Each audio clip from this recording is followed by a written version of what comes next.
Namah Shivaya. Om Namah Shivaya. Om Namah Shivaya. Om Namah Shivaya. Om Namah Shivaya. Om Namah Shivaya. Om Namah Shivaya. Om Namah Shivaya. Om Namah Shivaya. Om Namah Shivaya. Om Namah Shivaya. Om Namah Shivaya. Om Namah Suite, les races mères, les Dravidiens et la race australoïde. Le peuple tamoul. Durant la préhistoire et selon les légendes, le peuple tamoul aurait eu un grand empire dans le sud de l'Inde actuelle, sur un continent légendaire appelé Kumari Khandam, que des auteurs comme William Scott et Elio ou Jules Hermann préfèrent assimiler à la mythique Lémurie. Selon les scientifiques et les historiens, les Dravidiens sont des descendants des agriculteurs néolithiques d'Asie occidentale. Ils sont arrivés en Inde il y a plus de 12 000 ans. En réalité, ils sont des descendants directs de la Lémurie ancienne, deuxième époque, ou venant de Shambhala, désert de Gobi, après le basculement des pôles magnétiques ou grand cataclysme tellurique. Ces sages s'exprimaient en vers uniquement. Ces peuples représentent les premiers habitants des sous-continents indiens, désormais partiellement assimilés. Ils parlent des langues dravidiennes, majoritairement. On les rencontrerait également dans la péninsule Malaisie, au Cambodge et dans le sud de la péninsule arabique, Yémen. Les peuples dravidiens, également appelés dravidiens, sont les termes utilisés pour désigner les tribales de l'Inde du Sud. Les proto-australoïdes, Aposong, dont les représentants les plus connus sont les Védas de Ceylan. Une des grandes découvertes de la linguistique moderne est que près de 80% des langues du monde sont dérivées du tamil, la langue des Dravidiens de l'Inde du Sud. Shiva, le grand seigneur des yogis, est à l'origine du Kriya Yoga, dont j'ai été initié dès 144 par Marshall Govindan. C'est vers cette civilisation que je puiserai des informations sur les déesses qui sont nombreuses. Et à titre d'exemple, nous donnerons le nom connu de cette yogini, Ladi Kunambai.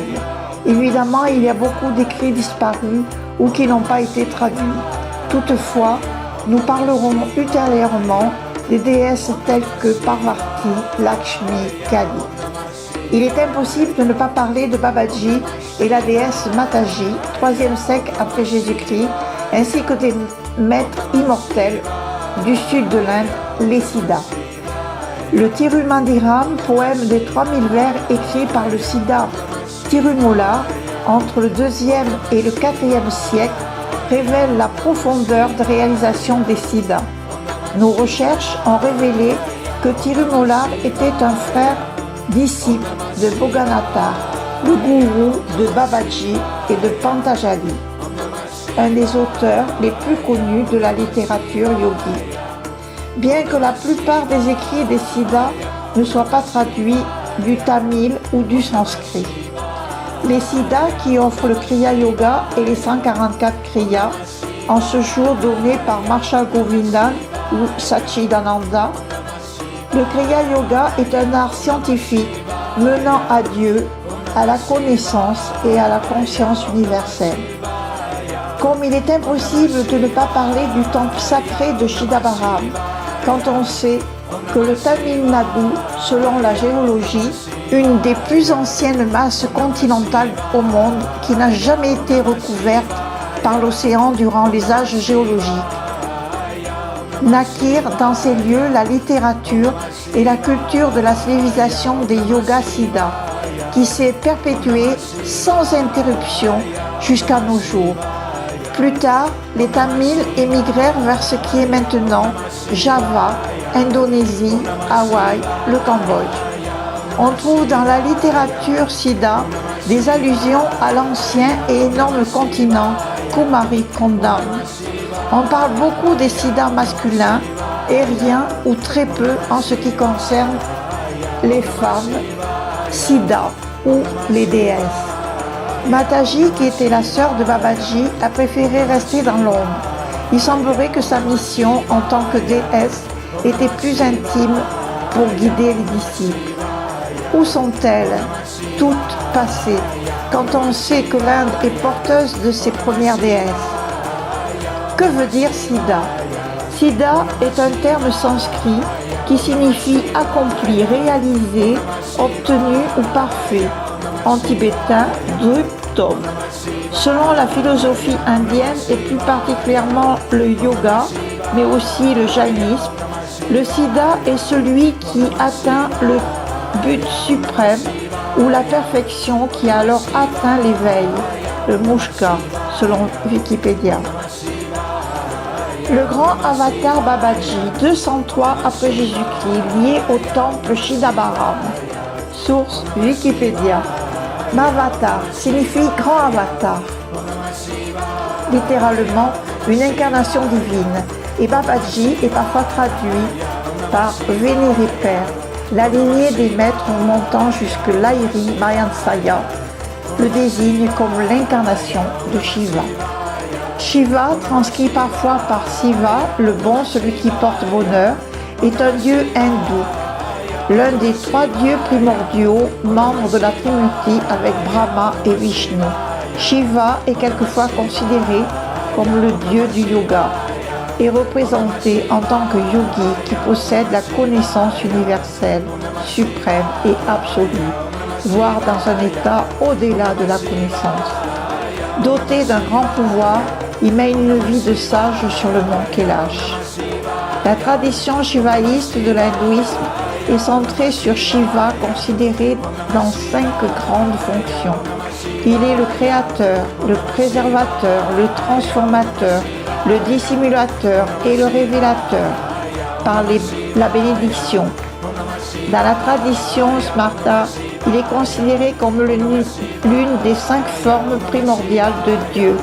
Les hindous qui vénèrent principalement Shiva sont appelés shivaïstes ou Shavai, sanskrit Sai. Le shivanisme est l'une des plus influentes variantes de l'hindouisme avec la tradition vishnouite qui est centrée sur Vishnu et la tradition Shakta centrée sur la déesse Shakti. Shiva est souvent vénéré sous la forme abstraite de Shiva Lingam. Il est aussi représenté plongé dans une profonde méditation ou bien dansant le Tandava sous la forme Nataraja. Shiva est aussi le père des divinités, Ganesh, Murugan et Pampa. Le temple de Shidabharam est un endroit et un haut lieu de pèlerinage du sud de l'Inde. C'est le temple de Shidabharam qui abrite l'incomparable image de Shiva à Nataraja, le danseur cosmique. Ce temple est recouvert d'un toit de 21 600 tuiles en or massif, représentant les 21 600 respirations quotidiennes d'un être moyen humain. Ces tuiles sont maintenues par 72 000 clous en or, représentant les 72 000 nadis, canaux énergétiques du corps humain. L'ancien temple couvre 50 acres. Il est entouré de chaque côté de murs d'1 kilomètre de long. On y trouve 4 tours s'élevant à peu près de 60 mètres et recouvertes de représentations de divinités et de siddhas, sculptées dans le granit. Shidabharam est entouré de plusieurs kilomètres de champs de riz vert émeraude et de palmiers. C'est un haut lieu spirituel où l'aspirant peut acquérir la réalisation du soi ou la conscience de l'éternité. En entrant dans le temple proprement dit, nous voyons le toit doré. C'est l'endroit pour commencer la visite du temple avec son architecture sacrée, ses rites, ses légendes et ses nombreuses divinités. Souvent, lorsque les pèlerins voient l'or brillant pour la première fois, ils remettent en question son poids ou sa valeur. D'autres interrogent sur l'importance de son utilisation sur le sanctum sanctorum. Toute matière se désagrège tandis que l'or supporte même les effets corrosifs de l'acide. Shidabharam est le Bhukloka Kailasa, le paradis sur terre. Les dieux prenant leur forme du ciel sont invoqués dans le temple et descendent sur terre. Leur séjour terminé, ils retournent à Kailash et s'unissent au Seigneur. Ainsi, Kailash est l'endroit où chaque élément divin peut être trouvé sur un endroit en vertu de la présence du Seigneur. Shidabharam reproduit cette même abondance. Ainsi, on trouve dans le temple divinité Sri Arunachawara de Tirumale sous la forme de la sainte colline Aranuchala et Sri Meenakshi Devi de Madurai avec son épouse déesse Soma Sundarara. Dans le réservoir du temple appelé Shiva Ganga se trouve le linga d'eau de Tir Anika, connu sous le nom de Sri Jambulkara. Le monde s'appelle Virata Purusha, la forme humaine colossale. Shidabharam est au centre de cette forme, dans le cœur où Shiva effectue la danse cosmique. Le temple de Shidabharam est aménagé comme un corps de conscience Purusha. Pour cette raison, le dévot peut s'approcher du sanctuaire central des deux côtés, comme le sang qui coule vers et depuis le cœur. Les 9 orifices corporels sont représentés par 9 stupas au sommet du toit doré et ceux symbolisent également les 9 matrikas ou déesses. Les 4 piliers qui soutiennent le toit représentent les Védas. Ils sont parfaitement droits, simples et sévères en apparence, tout comme les Védas sont austères et rigoureux dans leurs exigences. Au-dessous de ces 4 piliers se trouvent 6 autres piliers avec des décorations florales représentant les shastras, commentent les Védas. La différence de décoration indique la différence entre les Védas et les shastras. Dans les Védas, la lettre de la loi doit être obéie, ainsi que les shastras mettent l'accent sur l'esprit de la loi. Des Védas et les Shastras, nous passons au Purana. Les faits donnés dans les Shastras sont racontés comme des histoires dans les Puranas, symbolisés par les 18 piliers du niveau inférieur suivant. Il y a 64 trous de ventilation dans la porte. Ces trous sont en forme d'étoile et représentent les 64 arts, et ainsi de suite. Les 94 philosophies Tawa sont enseignées à travers ces arts. Les 5 marches principales à l'entrée du sanctuaire se dressent entre les fidèles et le Shiva dansant et sont recouvertes d'argent. Ils représentent les 5 mots germes, syllabes du mantra Namah Shivaya, Om Namah Shivaya. En chantant ces syllabes, le dévot peut traverser l'océan de la servitude et atteindre le Seigneur. Le socle en granit du sanctuaire est appelé Paryada, car il représente le mont Kailash, fournissant un soutien au Seigneur Shiva. Lors de toutes les occasions spéciales, la puja est exécutée sur le socle. Le sabbat lui-même est appelé Shiv Sabha, le hall de la conscience ou également le hall de la sagesse. Cette sagesse imprègne l'atmosphère, conférée aux adorateurs par la danse du Seigneur. Sa bénédiction est l'expérience de la danse cosmique.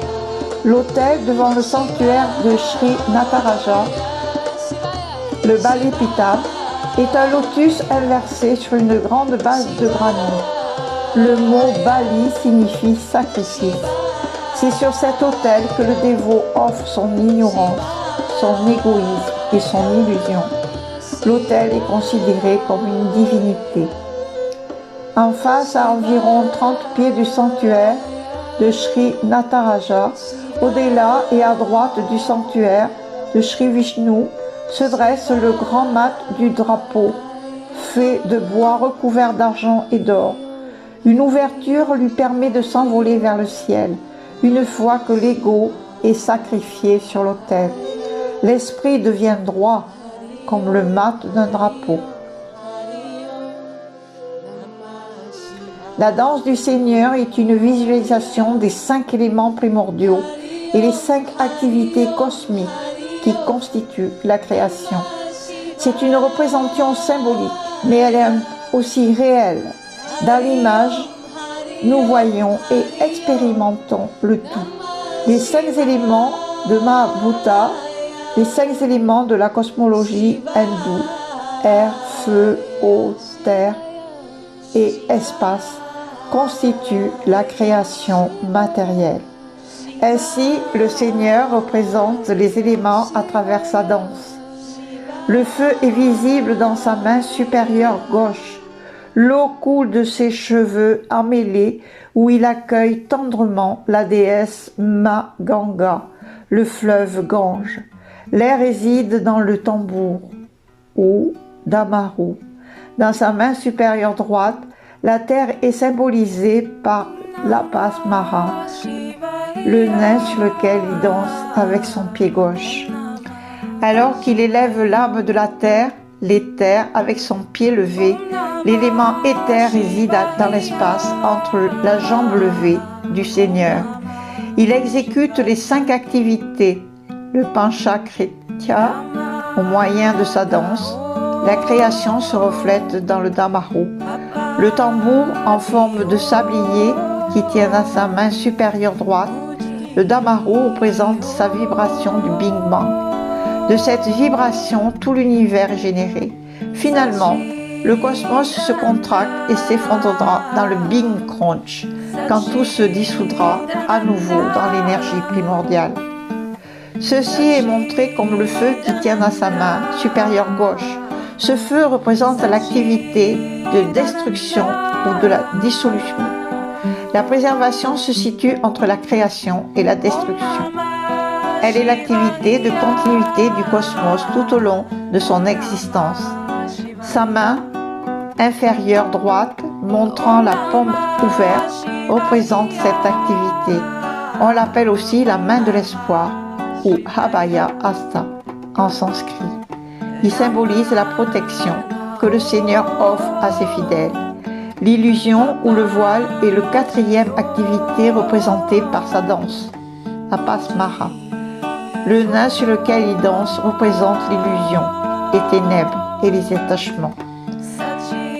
La 5e et dernière activité est le salut. Cela est représenté par le pied gauche du Seigneur. Son pied dansant s'appelle le Kansipada. La main inférieure gauche de Shiva pointe vers le pied levé. Ce geste enseigne aux dévots le sens de la danse du Seigneur.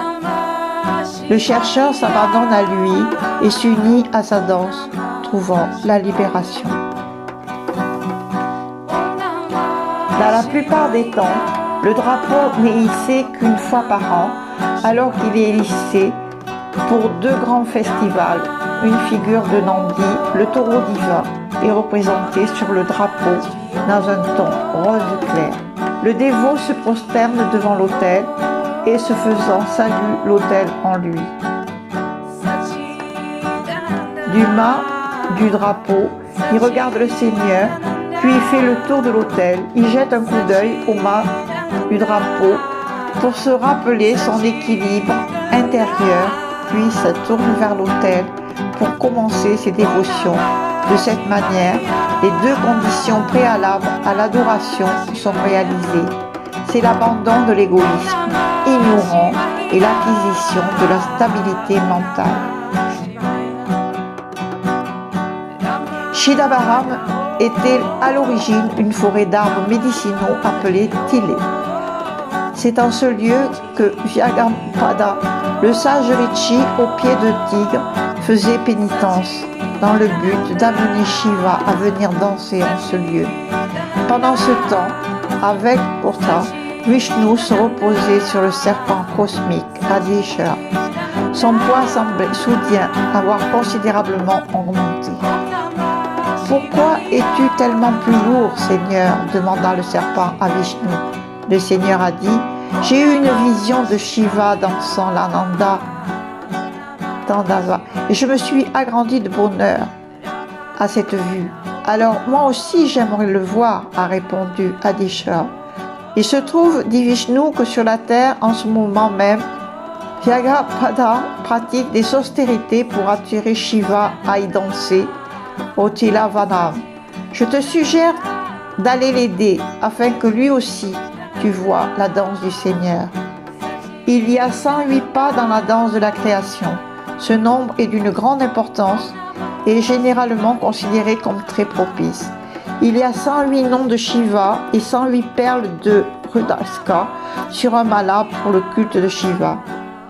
Le Bharatanatyam, la danse classique du sud de l'Inde, est également composé de 108 pas, tout comme le Kalipayattu, le système d'autodéfense du Kerala.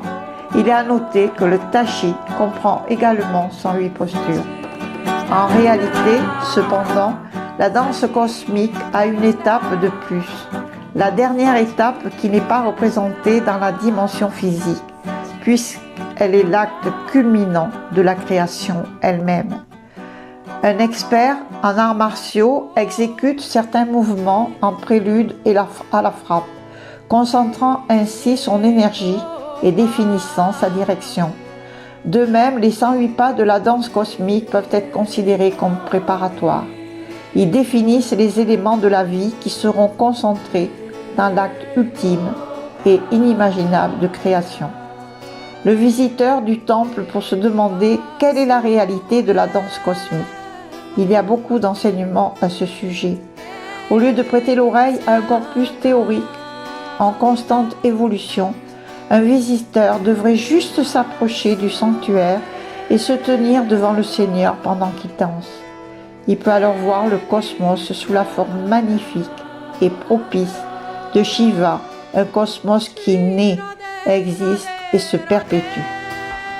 Debout devant l'image, on peut ressentir l'extase de la danse. Pour faire une analogie, nous pouvons imaginer une personne qui vient de mener à bien un plan, qui a réussi un examen crucial ou qui obtient un signe d'affection de son ou sa bien-aimée. Il se met spontanément en mouvement joyeux, visiblement ou intérieurement. Ainsi danse le Seigneur face à sa création. Aujourd'hui, ce lieu est magique et sacralisé. Nous pouvons dire aussi qu'il y a eu des déesses telles que l'Adikunambai faisant partie des Siddhas. Mais en ce jour, tous les écrits n'ont pas été traduits. De plus, ils sont en langue tamile, répertoriés sur des écorces de palmier. Ici, photo de l'Adikunambai tirée de l'ouvrage de Marshall Govindan, Babaji et les 18 Siddhas. Marshall Govindan m'a initié aux 144 prières dans les années 95-96. Notre groupe, en 2019, a reçu une puja dans ce temple de Chidambaram. C'est un lieu vraiment sacré et hautement spirituel.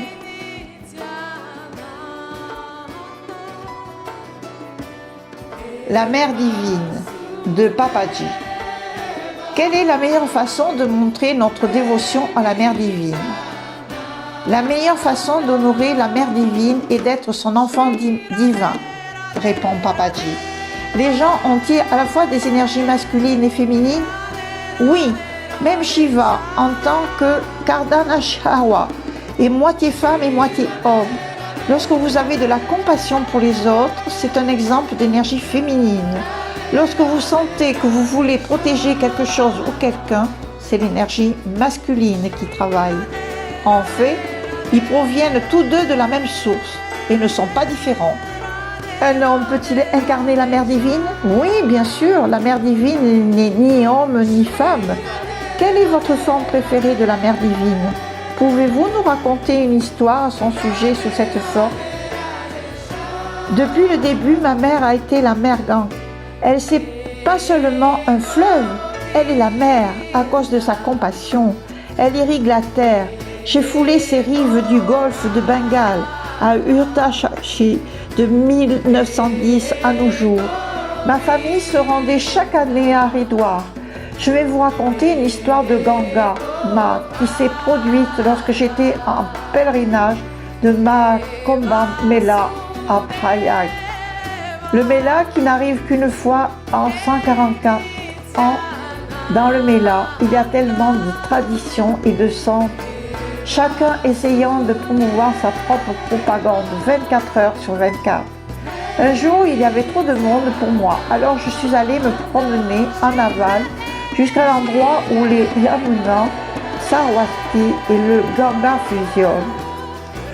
Après environ 5 km, une jeune fille a couru vers moi et est tombée à mes pieds.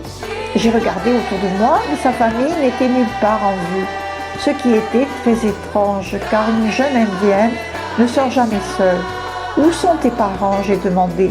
Elle a répondu « Je n'ai pas de parents, je suis seule. »« Pourquoi es-tu ici ?» J'ai continué. « Pourquoi ne retournes-tu pas à Prayag, où la Kamba est exécutée ? Pourquoi es-tu seule ici ?» Puis elle dit « Dans cette Mela, tout le monde vient enlever ses péchés en prenant un bain au confluent des 3 fleuves sacrés. Tout le monde laisse ses péchés, mais que puis-je en faire ? J'ai juré de retirer les péchés de ces gens, et je le fais, mais je dois laisser ces péchés aux pieds d'un vrai saint et en être libéré. J'ai cherché le Mela pendant 7 jours, mais je n'ai trouvé personne qui puisse supporter ces péchés. Mais maintenant, je vous ai trouvé, qui êtes là, seule personne à qui je peux abandonner mes péchés. Je suis le Gange, mais j'ai regardé ses beaux yeux et j'ai su qu'il n'était pas humain, et j'ai remarqué que son corps était transparent et que je pouvais regarder à travers. J'aime aussi Sarada Devi. Sara signifie essence. Je suis l'essence de la forme et aucune forme. Je suis l'essence de tout. Sarada est l'intelligence. Vous avez besoin de la grâce de Sarada pour comprendre ce que je dis.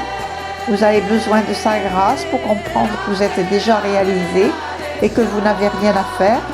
Si vous avez le moindre doute, alors cette déesse Sarada ne répand pas sa grâce sur vous.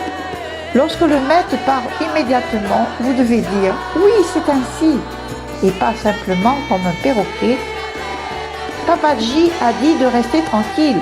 Vous devez connaître l'essence de ce que je veux dire. Comment la grâce de la mère peut-elle nous aider à réaliser le soi ? Vous avez besoin de la grâce de la mère ou de l'enseignant pour réaliser le soi. L'envie ou le désir d'être libre vient de l'intérieur, pas de l'extérieur. Ce qui est à l'intérieur est la mère. Par compassion, elle vous donne ce désir. Tout le monde dans le satsang a les bénédictions de la mère. Le mérite revient encore à la mère, sous la forme de votre propre mère humaine. Elle vous a de vous avoir envoyé ici. La mère de votre volonté ne vous a pas envoyé ici, mais votre propre mère l'a fait et vous a même donné la forme sous laquelle venir. Il n'y a aucune différence entre la terre-mère, votre propre mère, et la mère divine. Elles sont une. Y a-t-il des endroits que je devrais visiter en Inde qui ont une connexion forte dans la mer ? Oui, allez au Ramanashram, adorez les pieds de Ramana Maharshi et accomplissez le pèlerinage autour de la montagne sacrée Aranuchala. C'est à Aranuchala que le Seigneur Shiva et Parvati ont fusionné pour se manifester sous la forme divine androgyne, Ardhanakawa.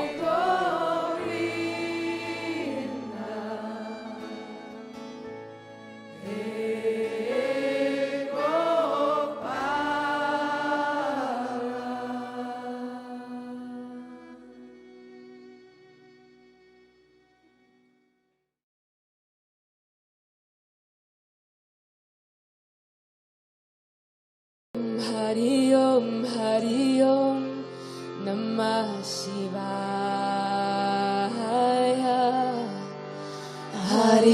Toutes ces vidéos ont été réalisées sous l'inspiration, synchronisation, coordination, suggestion et la grâce du collectif Lémurie Déesse et guidées sous la haute autorité de Marie-Madeleine de Magala. Hari Om, Hari Om, Hari Om, Namah Shivaya, Shivaya, Shivaya.